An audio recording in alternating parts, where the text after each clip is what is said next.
Hello there. Welcome to this module on emotional intelligence for peak performance. Last module we talked about empathy, and we said empathy is your ability, my ability to be able to see through other people's eyes, hear through other people's ears, and be able to feel through other people's hearts. Empathy is like sympathy in motion. We said empathy is like emotional shoes. It is our ability to put ourselves in the emotional positions of others, to feel or attempt to feel what they're feeling, attempt to go through what they're going through in our minds. We said those who are high in this skill end up being better leaders, better team players, better team builders, because they're able to relate with people from diverse origins, from diverse backgrounds, from diverse pedigrees. They are, able to relate with them readily. Okay, so it makes them more relational or more relatable to. Okay, it endears them to people, and therefore they are able to gain the confidence of others and are able to better lead them or better lead a team. So in this module, in the sixth one, we're going to be talking about social skills. So social skills is a composition or it comprises of our communication skills basically. That's shift among what comprises the skills. We're talking about our communication skills. We're talking about our ability to build teams. So team building is a key component of social skills. Basic interaction. How do you interact with people? How are you able to interact with people? How are you able to resolve conflict? So part of it too is conflict resolution. Remember, we said earlier that we humans are relational. So I'm relating with my spouse, you're relating with your friends, employers are relating with employees, brothers with sisters, pastor with congregants. So in every of these, we will always relate one with another, and there's no way we'll do this without occasional breaches. Okay, I may breach your confidence. I may breach your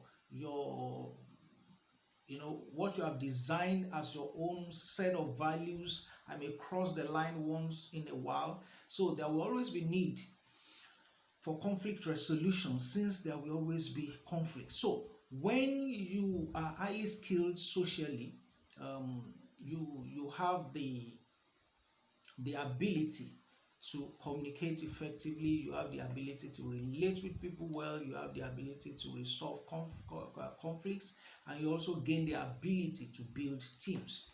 So by way of definition, what are social skills? They are basically, in simple terms, the means and the ways through which we communicate with others, the ways through which we interact with others, either verbally or non-verbally. And when I say verbally, it means through the words I'm uttering, like I'm speaking now. And there are others I'm not uttering, but I'm also saying something. Okay, if you can see now, even though that's not planned, but I'm throwing my hands. That's a form of communication. Okay, it's a form of communication. I'm not saying anything basically, but those hands are saying something. Okay, those hands are trying to emphasize what I'm saying. So non-verbal communication are the communications that are silent. So we can also call them silent communication, because we are communicating all the time, even when we are not talking, even when we are not speaking. So these are the things that makes up social skills. So if I'm good at my social skills, if my social skills are good, I gain the ability to communicate effectively, to communicate well, to carry others along, and to be tolerant of diversity, because we will always be diverse. We can't always be the same. There will be diversities in homes, even between siblings, even between twins. There will be diversity. So with good social skills, you are able to deal or relate or tolerate all these forms of diversity. You're able to be sensitive to the feelings of others. You know, instances where people say, why are you like this? You are not, you are insensitive. You don't even consider my feelings. It's because the person so accused is not socially skilled. He does not have good social skills. So one of the things that differentiates those who have strong social skills is that they are assertive. An assertion here doesn't mean they are difficult. Assertion here doesn't mean that they force things down the throats of people. No, they have set of values. Okay, they have rules. They have rules that governs them. They have ethics they go by.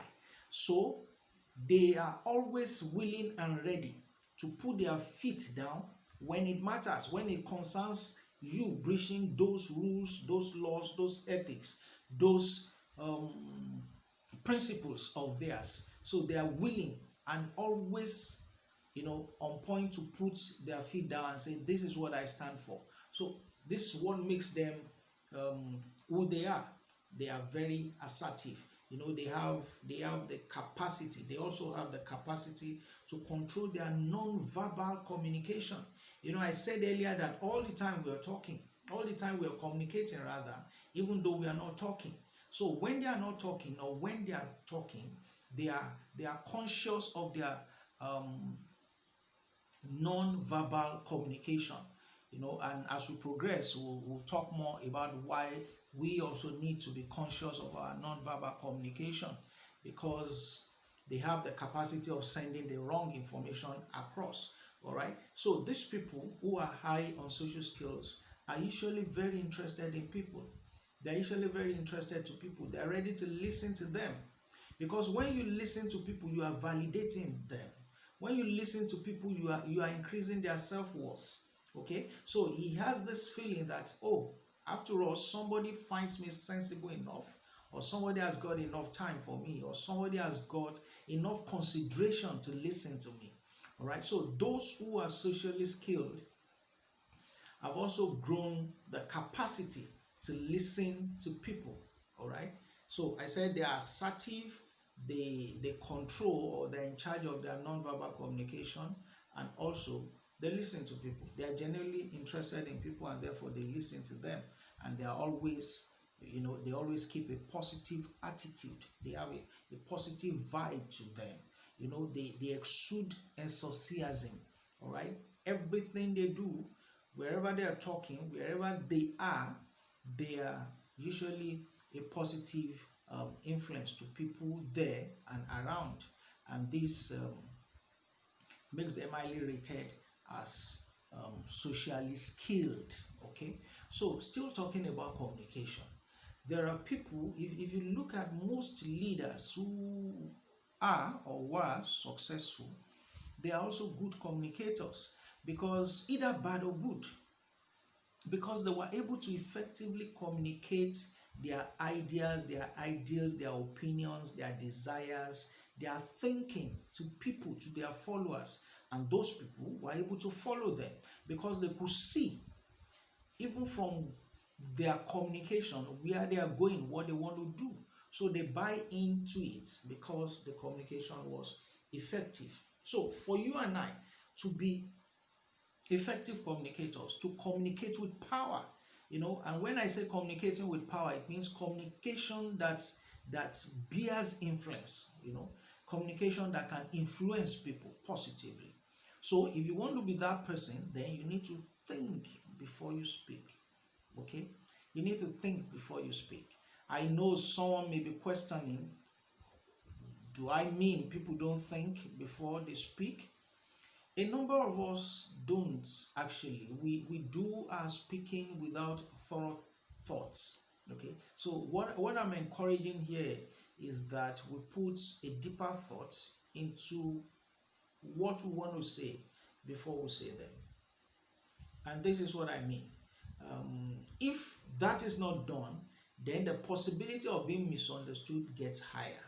Okay, the possibility of being misunderstood gets higher because there won't be clarity in our thoughts, even though we are communicating, but we won't be communicating if effectively. Okay, so to be an effective communicator, to communicate with power, you also need to ask questions. Ask questions. Questions gives clarity. Questions redirect. Questions refocuses. So you need to ask questions. Ask questions when you're not clear, so that you can get proper understanding of um, whatever is being passed across to you, or whatever you are trying to pass across to others. Okay, do you understand me? That's a question.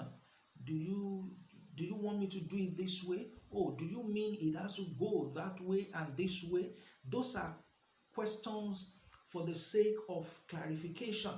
So when we get this clarification, it shows that we are on the same page. All right, be mindful of the volume of your voice. If you want to communicate effectively, you have to be mindful of the volume of your voice. The volume of your voice will either show whether you are excited, angry, or even mad. Okay, so you need to be conscious of the volume of your voice and the tone of your voice. The tone has a capacity to differentiate from one motive to the other. It has a capacity to differentiate from one motive to the other. Okay, so in some climes outside of where I am now, people can refer to their friends and say, wow, that guy is sick. All right, that guy is sick. Sometimes it might mean that guy is dope, that guy is hip, that guy is cool. But the same sentence and say that guy is sick, I've said the same things, but the tone were different. The volume of my voice were different on the two occasions. So it passes different information across. Okay, so imagine that the second version intended the result of the first. It was wanting to give a pat on the back to that person, but that's not the feeler that person is getting. All he's getting was an insult. But for the first person, okay, who said it in a regular tone, regular voice, kind, but what he actually wanted to do was to insult. So the person he intended insulting would just be smiling because it seems like a compliment. So this is the role the volume of the voice and the tone of the voice can play in our communication. And if we want to communicate effectively and with power for that matter, we need to be conscious of our environment. We need to be conscious of distractions, because distractions will definitely come. In our modern day, the greatest of the distractions is our mobile phones. Distractions will come. It can come in form of noise, real noise, disturbances. It can come in form of human interferences, people coming in or people interjecting or people coming to the venue of your discussion, or lack of clarity. Just be conscious of distractions. Anticipate them. When you anticipate them, when they eventually come, it's not if they come, it is about when they come, because distractions will always come. The one you're communicating to might not even be concentrating. He might be distracted in his mind or by the environment. So you need to anticipate that distraction and therefore be able to mitigate against it whenever it comes up. Okay, you need to learn how to handle disagreements. Disagree agreeably. All right, even though you're disagreeing, but be ready to agree. Be ready to come to a compromise. When you come to a compromise, it doesn't mean you have lost your own ground. It's just that you have shifted a little to accommodate the views and the opinions of others, so that you all might move forward. There is no essence or no good essence for breaking down the vehicle that is going to that you both or all of you are going to commute in together. So the most common sensible thing you can do is to put hands together and ensure that that vehicle, since it's going to convey all of you to a certain destination, to ensure that that vehicle is moving. All right, and that's what your ability to agree does. Okay, so in communication, depending whether it's formal, you might need to take notes. Okay, taking notes for you to understand where we are coming from, what we have said, what we have not said, and also be able to eliminate audible pauses. Pauses are a part of communication.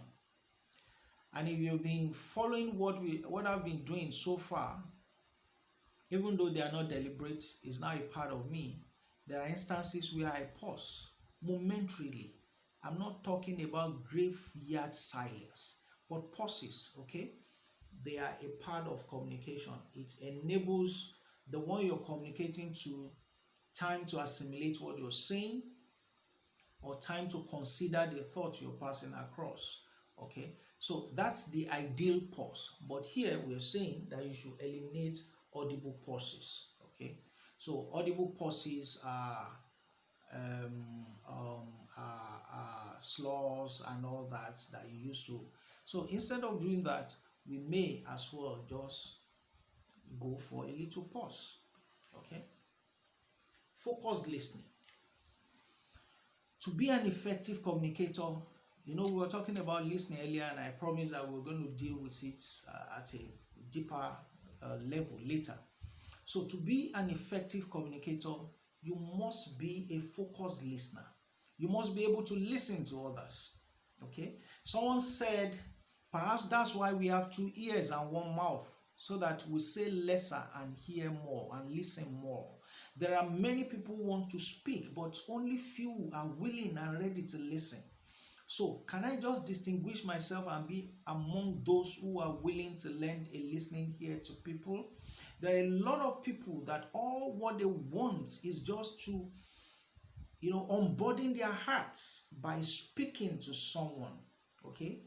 It's a system, is a system for them to cope with what they're going through, coping mechanism, if you like. So, if there are no people to listen to them, that may be a challenge.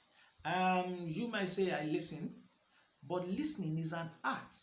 It's an art that has to be learned, that has to be cultivated. Between spouses, between bosses and subordinates, you hear instances where people say, I keep talking, but you don't listen to me. And the other party says, but I'm listening to you, I can hear you. All right? There's a difference between you hearing and listening. When you hear, everyone who is not deaf, I'm looking for a more subtle word to use to describe that. Well, that's what's coming to what I can think of now.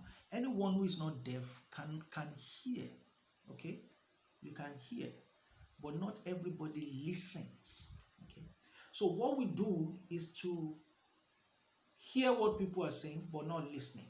As we go forth, you see why listening is different from hearing. So, to be an effective communicator, I said you must learn to listen. It's an art. You must learn to keep an eye contact. I want to imagine that you're right before me, not virtually, and I'm talking to you. And then, instead of looking into your eyes, I'm looking down, or I'm looking sideways, looking up. We call it roving eyes or shifting eyes. It passes a certain information across. It passes the information of lack of confidence. It passes the information of lack of sincerity, across. So you should maintain a measure of eye contact. Mind you, I didn't say to gaze into people's eyes, but momentary looking into the eyes and being able to carry the person along, be able to nod periodically as he's talking, because you're following, because you're listening, because you're trying to comprehend what he's saying, and as he's saying it, you're trying to put yourself in his emotional shoes. That is listening. Why I said it's an art. You're ready to ask intermittent questions for clarification. Oh, you mean you eventually ran late? Yes, I was late. That's exactly what I'm telling you. In fact, I had to do this. So it gets to talk more about the question you just shipped in, but you're not listening or you're not hearing for the sake of hearing. You're hearing and you're listening for the sake of comprehension. They are two different things. So what we do most times is that when we are communicating or someone is talking to us, we are busy thinking about the response we are going to give. And in that process, we lose the content of what that person is saying. You may hear all he says, but the content, the message that is within that verbal alterations will be lost. Perhaps you were busy doing some other things, all in the name of multitasking, perhaps on your laptop or your phone, or you're trying to write an invoice for someone, and you say, keep talking, I'm listening. It is not possible to listen effectively that way. Okay, so this is what it takes for you and I to be effective communicators. All right, so there's the popular finding of the 738-55 rule. 738-55 rule. And the rule says 7% of what we utter, is in our words. If I'm trying to communicate now, in this communication I am having with you, all right, 7% of it, my words carry 7%. Okay, the words I'm speaking out now carries 7%. The tone of my voice, the volume, the pitch, the depth of my voice, okay, the timbre of my voice carries a whopping 38% in my communication. And guess what? The remaining 55% is my body language. So can you now see how important body language is? Because it carries the most part of every communication we are engaged in. Like I said earlier, 738-55 rule says that only 7% of the things I say, are words of my mouth.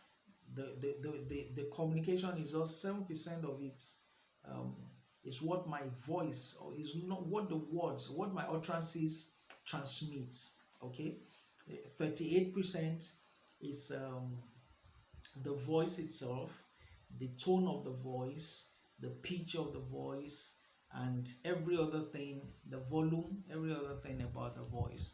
And a whopping 55% is my body language.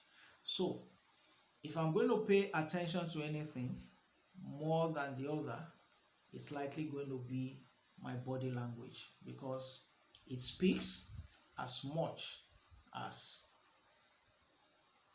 or more than the voice or the verbal alteration that people can listen to. I believe it's been an interesting time. I believe it's been another session that is worth the while.